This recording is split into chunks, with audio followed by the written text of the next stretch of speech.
Friends, நான் உங்கள் சுருராஜி பேசுகிறேன். இது சுருராஜியின் கதை சொல்லும் நேரம். அர்ஜுனனின் தீர்ப்பு என்ற நாவலை உங்களுக்கு நான் ஒரு பாகமாக சொல்லிக்கிட்டு வரேன். இது வரைக்கும் 20 பாகம் சொல்லியிருக்கேன். அர்ஜுனன் ஒரு கொலை கேஸ் விஷயமாக அவந்திகாவை பார்க்க போகிறான். அப்போது அவனுக்கு அவந்திகாவை பிடிச்சிருக்கு, லவ் பண்ண ஆரம்பிக்கிறான். அர்ஜுனோட தாயார் யசோதா எந்த பொண்ணுமே பிடிக்கலைன்னு அவந்திகாவை 2-3 தடவை பார்த்து அது பிரச்சனையாக போனாலும் கடைசியில் அவந்திகா நல்ல பொண்ணு, அவளை தான் நம்ம மகன் அர்ஜுனனுக்கு கட்டி வைக்கணும்னு அவளும் ஆசைப்படுறான். அர்ஜுன் ஆசைப்படுற பொண்ணும் யசோதா மருமகளாக வரணும்னு நினைக்கிற பொண்ணும் ஒரே பொண்ணு தான். இது தெரியாமல் அவள் வீட்டுக்கே பொண்ணு பார்க்க போகிறாங்க. பொண்ணு பிடிச்சிருக்குன்னு அம்மாவும் பிள்ளையும் சந்தோஷப்படுற நேரத்தில் அவந்திகாவோட அப்பா இந்த கல்யாணத்தில் விருப்பம் இல்லைன்னு பிரச்சனை பண்ணிட்டார். அவந்திகாவும் கோபத்தில் அர்ஜுனனை திட்டி வீட்டை விட்டு வெளியில் அனுப்பிடுறான். அந்த சோகத்தில் இருந்த அர்ஜுன் அப்படி இருந்தும் கூட அவங்கிட்ட வந்த ஒரு கொலை கேஸை கண்டுபிடிக்கிறான். இருந்தாலும் தொடர்ந்து நடக்கிற கொலையை கண்டுபிடிக்க அவன் முயற்சி பண்ணிக்கிட்டு தான் இருக்கான்.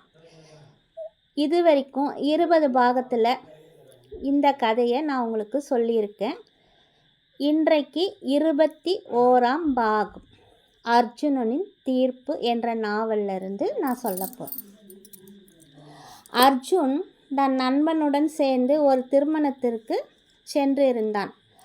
அங்கு அந்த நண்பனின் காதலியும் வர 2 பேரும் செல்வதற்கு வண்டி இல்லாமல் தவிக்கிறார்கள்.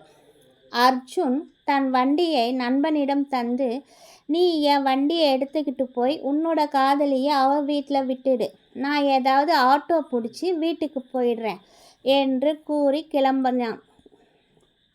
அர்ஜுன், இவளை நான் வீட்டில் விட்டுட்டு உன்னோட வண்டியை மவுண்ட் ஸ்டாண்டில் விட்டுடுறேன், நீ வந்து உன் வண்டியை எடுத்துக்கிட்டு உன் வீட்டுக்கு போ, பக்கத்தில் தானே என் வீடு, நான் போயிடுவேன் என்று கூறினான். பிறகு அர்ஜுன் அந்த திருமண மண்டபத்தை விட்டு வெளியே வந்து ஆட்டோவுக்கு வெயிட் பண்ண ஆரம்பித்தான். சிறிது நேரமாகியும் எந்த ஆட்டோவும் வரலை. இந்த இடத்துல இந்த டைமுக்கு பஸ் வராதுன்னு தெரியும், ஏன் ஆட்டோவை கூட காணோம் அப்படின்னு அர்ஜுன் டைம் பார்க்க மணி 10:30 ஆகியிருந்தது. அப்போது அங்கே ஒரு ஆட்டோ வந்தது. அந்த ஆட்டோவை நிறுத்தி மவுண்ட் ஸ்டேஷன் போகணும் என்று கூறி உள்ளே ஏற முயன்ற போது அந்த வண்டியில் ஏற்கனவே அவந்திகா உட்கார்ந்திருப்பதை பார்த்தான். அவந்திகாவும் அர்ஜுனனை பார்த்தாள். உடனே அர்ஜுன் ஆட்டோவில் ஏறாமல், இல்லைப்பா ஆட்டோ வேணாம், நீங்கள் போங்க என்றான். ஆட்டோ டிரைவரும், சார் இந்த இடத்துல திடீர்னு கலெக்டாகிடுச்சு, இந்த பொண்ணு ரொம்ப நேரமாக பஸ்ஸுக்காக வெயிட் பண்ணிவிட்டு இருந்தாங்க, கடைசி பஸ்ஸும் ஃபுல்லாக வந்துடுச்சு, ஏற முடியலன்னு ஆட்டோவுக்கு மொத்த பணமும் தரேன்னு சொன்னதுனால தான் நான் ஆட்டோ எடுத்துக்கிட்டு வந்தேன், இதுக்கப்புறம் ஒரு ஆட்டோவும் வராது சார், நீங்கள் ஆட்டோவில் உட்காருங்க, 2 பேரும் பணத்தை ஷேர் பண்ணிக்கோங்க, வாங்க சார் என்றான் டிரைவர். அர்ஜுனனும், இல்லை வேண்டாம்ப்பா, பிரச்சனை எதுக்கு, நான் வேறு ஏதாவது வண்டி வருதான்னு பார்க்குறேன், நீங்கள் போங்க என்று சொல்லி கொண்டிருக்கும் போதே அவந்திகா ஆட்டோ சீட்டின் ஓரம் தள்ளி உட்கார்ந்து டிரைவரிடம், பரவாயில்ல, அவரை வந்து வண்டியில் உட்கார சொல்லுங்க என்றாள். சார் அந்த பொண்ணும் சரின்னு சொல்லிடுச்சுல்ல, வாங்க சார் என்று டிரைவர் மறுபடியும் சொன்னதனால் அர்ஜுனனும் அமைதியாக ஆட்டோ உள்ளே சென்று உட்கார்ந்தான். ஆட்டோவில் அர்ஜுன் அவந்திகாவின் பக்கம் திரும்ப கூட இல்லை. சிறிது தூரம் போனதும் லேசான தூறலுடன் மழை வர ஆரம்பித்தது. அப்போது வேறு ஒருவர் அவசரமாக ஆட்டோவை நிறுத்தி, சார் ரொம்ப அவசரம் சார், ஹாஸ்பிட்டல் வர போகணும், என் மனைவியை பிரசவ வலிக்காக ஆஸ்பத்திரியில் சேர்த்துருக்காங்க அப்படின்னு படபடப்பாக கூறினார். உடனே அர்ஜுனனும், சரிப்பா நான் இங்கேயே இறங்கிக்கிறேன் என்று இறங்க முயற்சித்த போது அவந்திகா, இல்லை வேண்டாம், நீங்கள் உட்காருங்க, ஏன் இறங்குறீங்க என்று கேட்டாள். 3 பேர் உட்காரணும், என்றான் அர்ஜுன். பரவாயில்ல, அட்ஜஸ்ட் பண்ணிக்கலாம் என்றாள் அவந்திகா. பிறகு அர்ஜுன் அவந்திகாவின் அருகில் சென்று அமர அந்த நபரும் அர்ஜுனனின் அருகில் சென்று ஆட்டோவில் அமர்ந்தார்.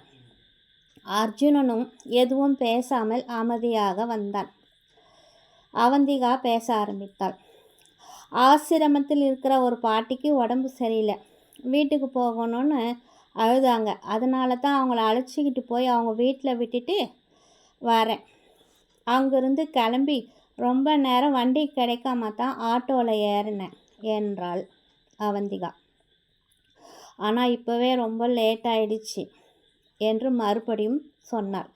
நான் ஒன்றும் உன்னை கேட்கல, நீ என்கிட்ட பதில் சொல்லணும்னு ஒன்றும் அவசியம் இல்லை என்றான் அர்ஜுன். திடீரென்று மழை பயங்கரமாக பெய்ய ஆரம்பித்தது. ஆட்டோ ஒரு பள்ளத்தில் சென்று மாட்டியது. பிறகு அர்ஜுனனும் டிரைவரும் சேர்ந்து அந்த வண்டியை பள்ளத்தில் இருந்து எடுத்து டிரைவர் அதனை ஸ்டார்ட் செய்து வண்டியை எடுத்தான்.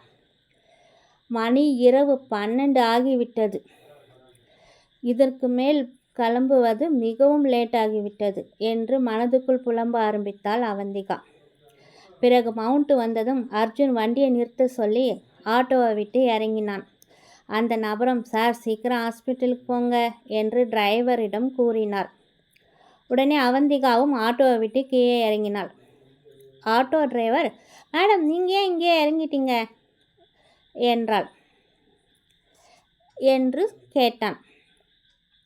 பரவாயில்ல, என் வீட்டுக்கு இன்னும் ரொம்ப தூரம் போகணும், நீங்கள் முதல்ல இவரை ஹாஸ்பிட்டலுக்கு அழைச்சிட்டு போங்க அப்படின்னு சொன்னான். அந்த நபரும் தேங்க்ஸ் மேடம் என்றான். அர்ஜுனன் டிரைவரிடம் மொத்த பணத்தையும் அவனே தந்தான். அவந்திகாவும் எதுவும் சொல்லவில்லை. ஆட்டோவும் சென்று விட்டது. அதற்குள் இருவரும் மழையில் மொத்தமாக நனைந்து விட்டார்கள். மணி 12 ஆகிவிட்டது. ஏன் இப்படி பண்ணுற? ஒழுங்காக ஆட்டோவில் வீட்டுக்கு போயிருக்கலாம்ல, இதுக்கு மேலே பஸ்ஸு ஆட்டோ எதுவும் இங்கே வராது, இப்போ எப்படி நீ வீட்டுக்கு போவ என்று கேட்டான் அர்ஜுன். இல்லை, ரொம்ப லேட் ஆயிடுச்சு, இதுக்கு மேலே அந்த ஆட்டோவில் போகிறதுக்கு பயமாக இருந்தது, அதனால தான் உங்கள் கூடவே இறங்கிட்டேன் என்றாள் அவந்திகா. ஏம்மா, உனக்கு தான் என் மேல் நம்பிக்கையே கிடையாது, இந்த லட்சணத்தில் என் அம்மா வேற என்னை பற்றி கரெக்டாக உங்ககிட்ட சொல்லியிருக்காங்க, இப்போ நீ எந்த தைரியத்தில் என் கூட இங்கே இருக்க அவந்திகா என்றான் அர்ஜுன். இந்த சமயத்தில் நான் உங்களை நம்புறதை தவிர வேற வழி எனக்கு தெரியல என்று அவந்திகா அழுதாள். இங்கே பாரு, இப்போ 2 வழி தான் இருக்குது. ஒன்று, நீ என் கூட என் வண்டியில் வந்தேன்னா உங்கள் வீட்டில் கொண்டு போய் விட்டுடுறேன். இன்னொன்று, உனக்கு விருப்பம் இல்லைன்னா என் கூட வண்டியில் வரத்துக்கு விடிகிற வரைக்கும் நானும் உன் கூட இங்கேயே ராத்திரி முழுவதும் மழையில் நனைஞ்சிக்கிட்டு இருக்க வேண்டியது தான். எதுன்னு நீயே முடிவு பண்ணிவிட்டு எனக்கு சொல்லு என்றான் அர்ஜுன். சில வினாடிகள் மௌனம் சாதித்த அவந்திகா, சரி, நான் உங்கள் கூட உங்கள் வண்டியிலேயே வரேன் என்றாள். பிறகு அர்ஜுனனும் அவள் அழைத்து சென்று ஸ்டாண்டில் இருந்த தன் வண்டியை எடுத்துக்கொண்டு அவள் அருகே வந்தான். அவந்திகாவும் அவன் வண்டியில் ஏறி அமர்ந்தாள். வேகமாக அவள் வீட்டிற்கு அழைத்து சென்றான் அர்ஜுன். தெருவிலே இறங்கிக்கிறேன் என்று அவந்திகா கூறியும் நிறுத்தாமல் அவளின் வீட்டு வாசலிலே கொண்டு போய் வண்டியை நிறுத்தினான் அர்ஜுன். மணி 1:15 ஆகியும் இரவு இவ்வளோ நேரமாகியும் அவந்திகா இன்னும் வீட்டுக்கு வரலையே என்று வாசலிலே அமர்ந்திருந்த சண்முக சுந்தரமும் ஆஷாவும் அர்ஜுனனும் அவந்திகாவும் தொப்பலாக நனைந்து வந்திருப்பதை, அதுவும் ஒன்றா வருவதை பார்த்து அதிர்ச்சி அடைந்தார்கள். அவந்திகாவும் பயந்து கொண்டே வண்டியை விட்டு கீழே இறங்கினாள். அதற்குள் பலத்த இடி மின்னலுடன் மழையும் மிகவும் அதிகமாக பெய்ய ஆரம்பித்தது. சண்முக சுந்தரம் ஆஷாவிடம் திரும்பி, இந்த சமயத்தில் அந்த தம்பி திரும்பி அவர் வீட்டுக்கு இந்த மழையில் நனைஞ்சிக்கிட்டு போக வேண்டாம், உன் பொண்ணுக்கிட்ட சொல்லி அவரை உள்ளே வர சொல்லு என்று கூறிவிட்டு உள்ளே போனார். ஆஷாவும் திரும்பி அவந்திகாவை பார்த்து, அவரை அழைச்சிக்கிட்டு உள்ளே வாமா என்று சொல்லிவிட்டு அவளும் வீட்டுக்குள் உள்ளே சென்றாள். அவந்திகா அர்ஜுனனை திரும்பி பார்த்தாள். ஆனால் அர்ஜுன் அவளை பார்க்காமலே அது எல்லாம் எனக்கு ஒன்றும் தேவையில்லை, நல்ல வேளை உன் அப்பாவும் அம்மாவும் எங்கே கோபத்தில் உன்னை அடிப்பார்களோ என்று நானே பயந்தேன். சரி, நான் என் வீட்டுக்கு போகிறேன் என்று கூறி வண்டியை ஸ்டார்ட் செய்தான். உடனே அவந்திகாவும் அவனை பிடித்து நிறுத்தினாள். அப்பா அம்மா சொல்கிற மாதிரி இந்த நேரத்தில் நீங்கள் உங்கள் வீட்டுக்கு போக வேண்டாம். மழை ரொம்ப பெஞ்சிட்ருக்கு. உள்ளே வாங்க, மழை நின்னதுக்கப்புறம் போகலாம் என்றாள் அவந்திகா. நான் உன் மேலே காட்டுறது உண்மையான அக்கறை. நீ என் மேலே அக்கறை இருக்கிற மாதிரி நடிக்க வேண்டாம்.